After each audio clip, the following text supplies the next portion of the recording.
because we came in from the back. 1 John is a general epistle. There were 3 epistles that he wrote: 1 John, 2 John, and 3 John. Now, you remember in 2 John and 3 John, he wrote postcard letters to the churches. 3 John was to Gaius, 2 John was to the faithful lady. These were just letters. But this one is just a general epistle to the church. There's no location of the church or an individual he's writing to. There's no introduction or greeting in this like we have in the beginning of a letter. No salutations. It doesn't even identify the author, but it's definitely the disciple apostle John. Any doubt about that? It's called 1 John. All right. Now, John and his brother in the book of Matthew was called the sons of Zebedee. Remember when Mother Zebedee, a real good Jewish mother, came to Jesus and said, I want you to put my boys on your right hand and on your left hand. Is that what a good Jewish mother would do? And Jesus tried to tell them that everybody's equal in heaven. Jesus called them the sons of thunder. Do you know why? Anybody want to tell me why? Why he called them the sons of thunder? What does that picture in your mind? Were they quiet, calm, peaceful? No. They were always stirring something up. It wasn't always bad stuff, but they must have learned it from their mother, wouldn't you say? John was one of the 3 closest associates of Jesus. Do you know who the other 2 were? Peter and James. Peter, James, and John were the closest association of Jesus. Now, besides 1st, 2nd, and 3rd John, he wrote the 4th gospel, the Gospel of John. It's the same guy, okay? And he identified himself in that book as the disciple that Jesus loved. Did you ever see the picture of the Last Supper?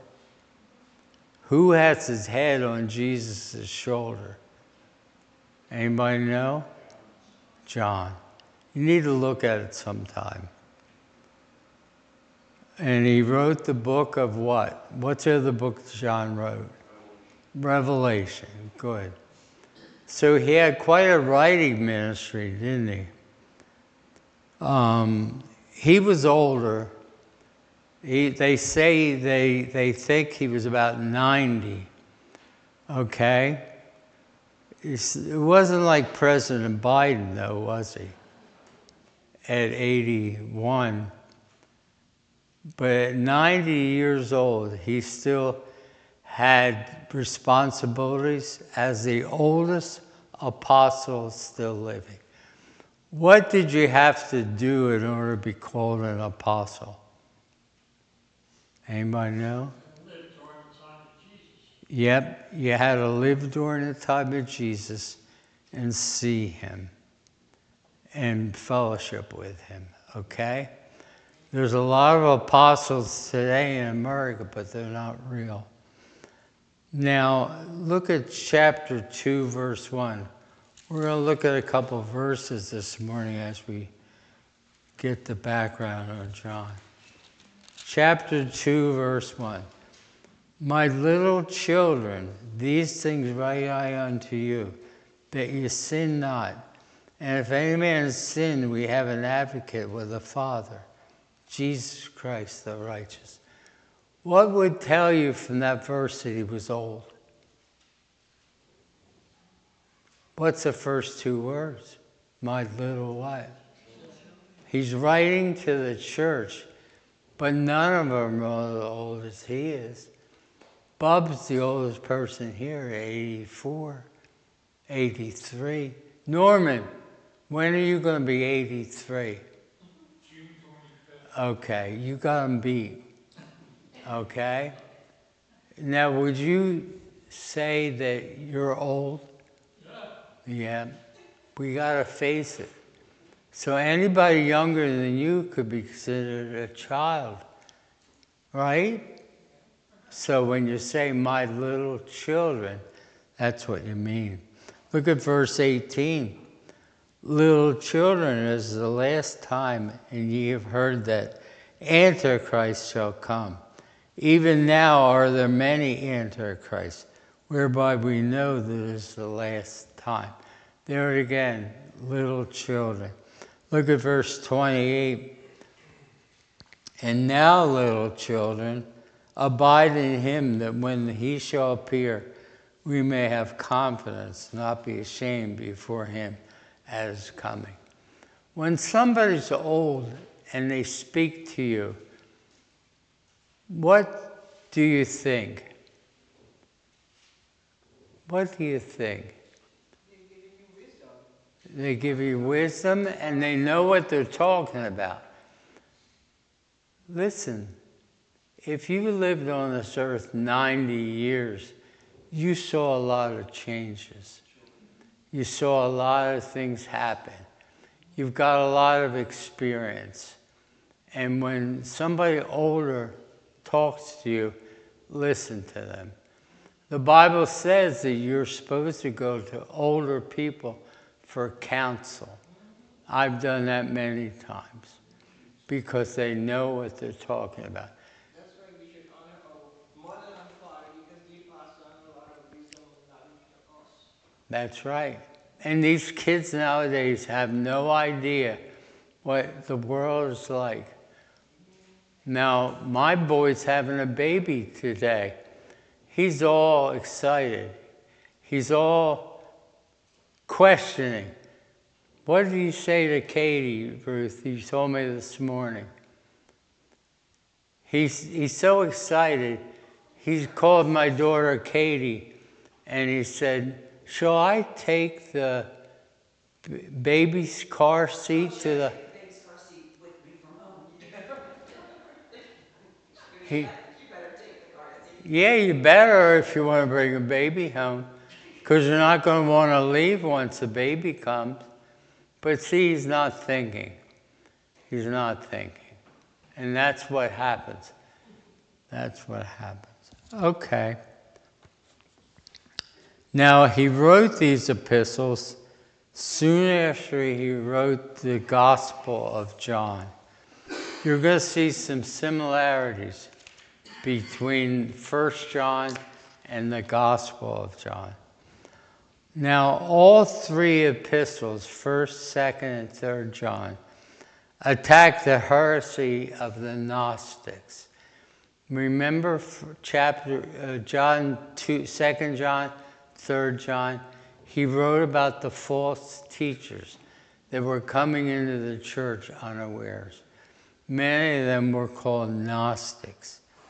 Now, he was writing from a city of Ephesus. Now, Ephesus was an intellectual center. What's that mean? Well, who lives in an intellectual center? Smart people, or people that think they're smart, right? So basically, all around him, there are these eggheads that think they got all the answers. And he still was smarter than them. Although they think they're smart, they're not. He was also, besides a great writing ministry, he was the apostolic leader of the churches. There were churches in Asia Minor that he was in charge of. It wasn't like it was a denomination, But when they had questions, they had problems, they had difficulties, they would go to him. He was the last apostolic survivor. All the other apostles were killed or died. And he was an eyewitness, wasn't he, to Jesus? He actually was with him during his earthly ministry. He also had an active evangelistic ministry. That means he actually had a church ministry, had leadership. He had a writing ministry, and he had an evangelistic ministry. He was wanting to see people come to the Lord. Evangelism is the most important thing that you can have as a church. What was your Great Commission? Go ye into all the world and preach the gospel. Not tickle the people's ears, not just give them what they want. Preach the gospel.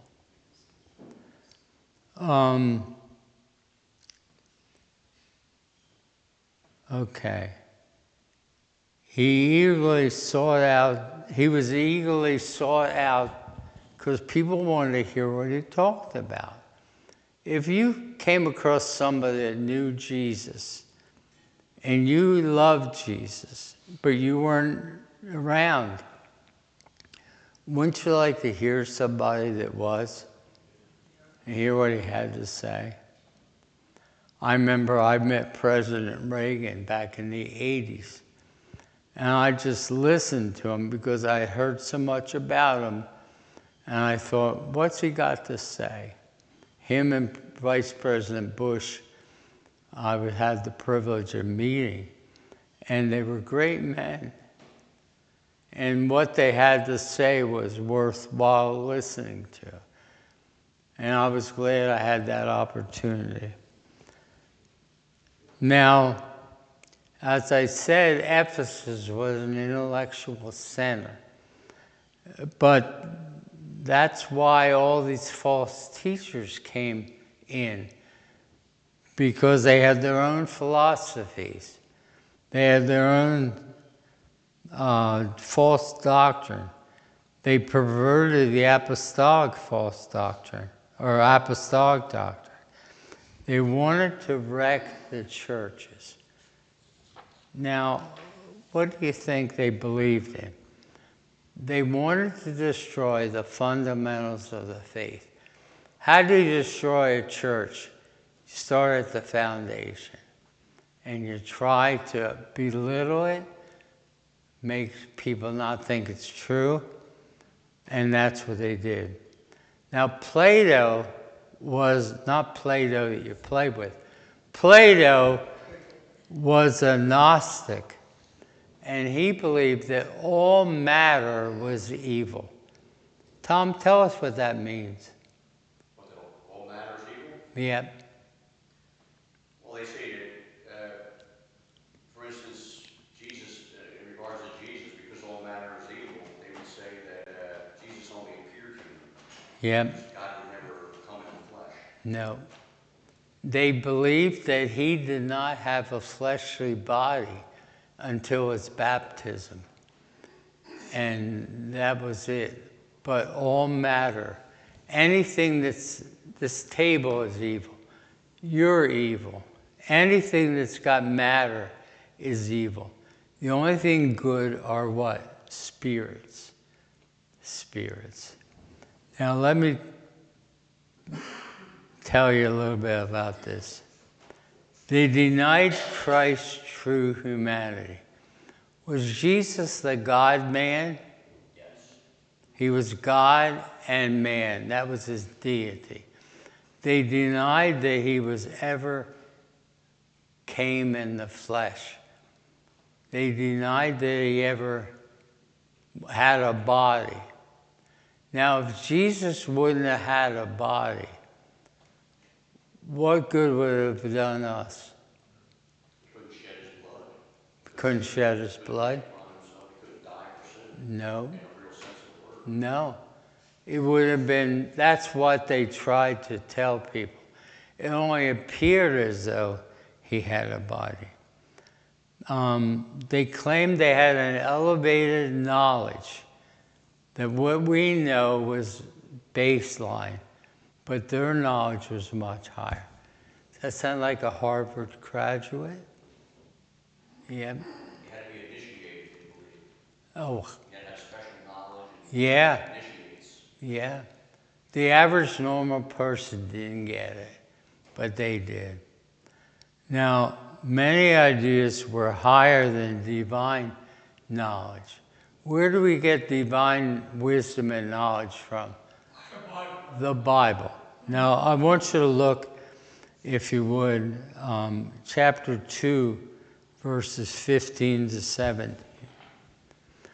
Love not the world, neither the things that are in the world.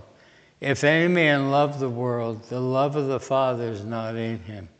For all that is in the world, the lust of the flesh, the lust of the eyes, the pride of life, is not of the Father, but is of the world. The world passes away, and the lust thereof, but he that doeth the will of God abideth forever. Now, how can John testify that he's telling the truth? Did he ever see Jesus eat? Did he ever hear him speak? Did he ever touch him? Yeah. So he had first-hand knowledge that what these Gnostics said was dead wrong. And why do you think they didn't like John? Because he liked Jesus. Yep, He speak the truth. that's right.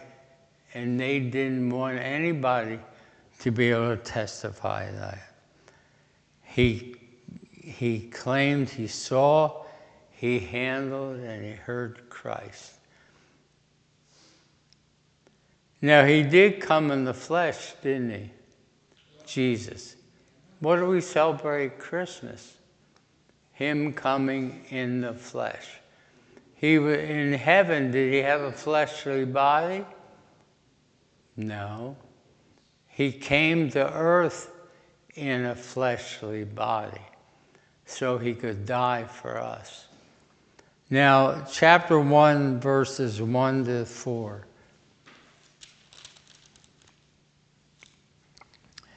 That which was from the beginning, what we have heard, which we have seen with our eyes, and we have looked upon, our hands have handled of the word of life. Who's the word of life? Right. For the life was manifested, and we have seen it. We bear witness and show unto you that eternal life was with the Father and was manifested unto us. That which we have heard and seen, and heard, declare we unto you, that ye may also have fellowship with us. And truly our fellowship is with the Father and with His Son, Jesus Christ. We have heard, John said, I have heard, and I've seen, and I'm going to declare this unto you. That's a wonderful verse to give you as a testimony. We should tell people, have we heard Jesus? Have we handled Jesus? Have we? No. But we believe that He came in the flesh. Why? Because the Bible tells us so. And these things write we unto you, that your joy may be full. Okay? Look at chapter 4, just to show you why they didn't like John. Chapter 4, verse 2. Hereby know we ye the Spirit of God. Every spirit that confesses that Jesus Christ is come in the flesh is of what? If they don't believe He's the Son of God, if they don't believe that he is come in the flesh, they don't know God, do they? Hereby know ye the Spirit of God. Every spirit that confesses that Jesus Christ is come in the flesh is of God. Every spirit that confesses not that Jesus is come in the flesh is not of God. And this is that spirit of Antichrist, whereof ye have heard it should come, and even more, and now already is in the world. Okay? Does this help us understand why they didn't like John? Are these people, these false prophets, saved? No. They don't know God. They don't understand God. He came in the flesh and they deny him. The Gnostics also claimed that sin committed in the physical body didn't matter. One could deny sin ever existed. They would say, oh, the flesh is matter is evil. So if you sin, it doesn't matter. John emphasized obedience to God's laws, and true love to God was keeping his commandments. These false teachers separate themselves from believers and were not even saved. Remember in 2 John and 3 John, they wouldn't accept some of the fellow believers, the people that were foundations of the faith. These false teachers separated themselves from them. Now there is separation even today. I can't call them Gnostics, but I grew up with first and second degree separation. Anybody know what that means? In the Baptist churches, in some of the fundamental legalistic churches, they separate themselves from anybody that doesn't believe exactly they do. Ever experienced that? I first, when we moved to Sellersville, I wanted to have breakfast with a Baptist minister. He wouldn't go. He said, because you have a Bible church, not a Baptist church. He wouldn't even have breakfast with me. All I wanted to do is get to know some of the ministers, but he wouldn't even have breakfast.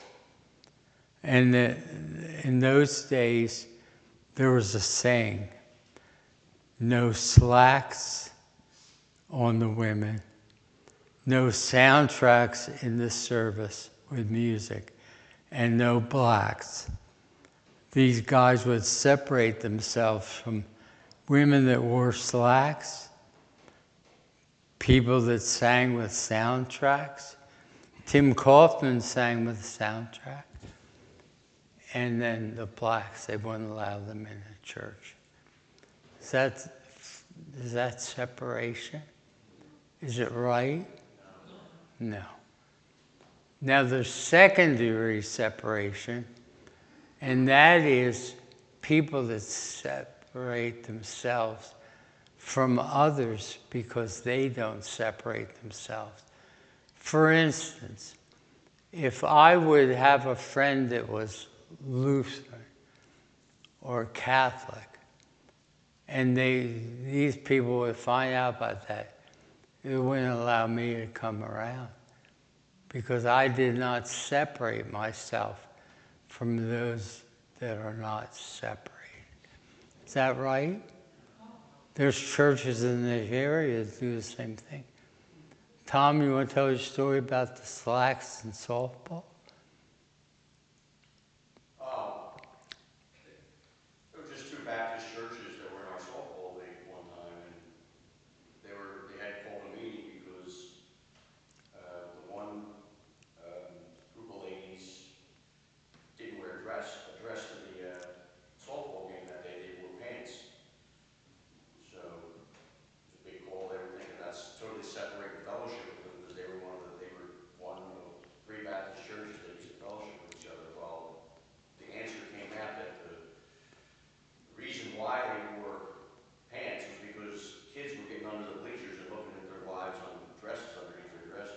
Isn't that something? So that's, and they were fighting over this. Yeah. They actually were calling meetings about it. But they said it was because the women wore pants. Isn't that sick? That will wreck your church. I had a man that I called to help me. I had 325 people in the church, and I ran it all by myself. I did the music, the youth, the senior citizens. I did all the pastoral stuff. So when I was in North Carolina, I worked with a guy that was my youth leader, and he could sing really well. So I called him to Pennsylvania, and I said, I need help. He came up, he led the choir, he also took care of the youth, but he was a legalist. His wife wasn't allowed to wear pants. I told you this before. Eventually, he had the ladies not be able to show their elbows because that was nudity. And this wrecked the church. We went from 325 to less than 100 in 1 year. Now, why do you think that happened? Yep. And then they kicked him out. He went and wrecked another church. I don't know what he's doing today. You were in your ministry at that time. Huh? The church, when he came, you had left to do your ministry. No, I brought him up before. Yes, but then after that, you went. Oh yeah, they gave him the You church. weren't in charge while he was doing all those things. No. I'm trying to say. They gave him the church after I left there. Chuck was killed and the twins were born. But it can happen. They went from 325 to less than 100. And that's because of separation, legalism. So these Gnostics back in John's day were a real problem. That's why he had to write these epistles to try to combat this and try to let us know how dangerous it is. All right? All right, we're going to deep dive into 1 John next week, Lord willing. But I wanted to give you some background so that you could understand it. Any questions? Any questions or comments? All right.